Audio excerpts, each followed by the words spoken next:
Shalom and welcome, students of Torah. This year is entitled Hilchot Zimun, the optional Zimun. So the halacha is people, the Shabbos table, sit together. The restaurant, they go out together. Three men, they're sitting together. There's a chiyuv zimun, absolute obligation of zimun. We discussed in the previous year, what if you don't start together? What if in the middle people join? Shachar Pasins, that too would be a situation of zimun. What about the following case? People are separate from each other in a classroom, each one eating in their own way, or someone in the house, someone's in the dining room, someone's in the kitchen, another one is in the den, and everyone's eating separately. There's no connection. But they happen to be benching at the same time. Could someone say, hey guys, we're all benching at the same time. Let's go ahead and have zimun. So is a concept of reshut, optional zimun, meaning even when you're not obligated to have zimun, you can still have zimun. So the Ramah goes ahead in the Shulchan Aruch Kutzadi Gimel. He says even when there is no chiyuv obligation to have zimun, there still is a concept of a reshut, an optional zimun, and it's actually a good thing, a meritorious thing, because Gadu Lashem Iti, that we go ahead and praise Hashem together.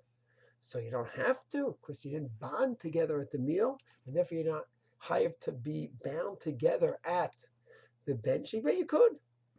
The Mishnah Brura quotes the Magen Avram, where he writes that this is not simple at all, and that many poskim say not true. That when you had no kviyut whatsoever together, you can't go ahead and bench and have zimun together. You have to have your own benching.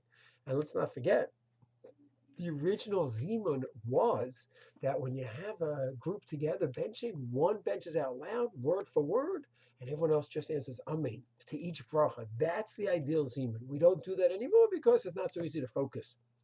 So one person says zimun, and says the benching out loud, and everyone says it quietly with him.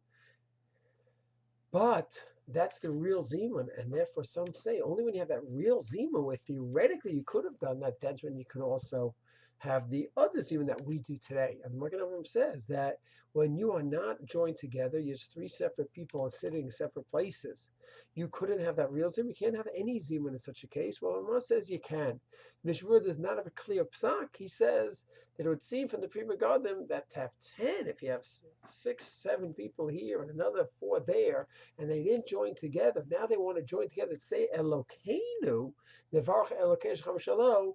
So the Mishnah says that would, from the Mifri, that would not be a simple thing to do. He seems to imply that he's fine if it's just 3 people scattered around and they want to join. He seemed that he'd be all right with Ramah's proposal to have the optional zimun. But to have 10 join when they're not really together with the kviyut, then the Mishnah would be against such a case. Shalom.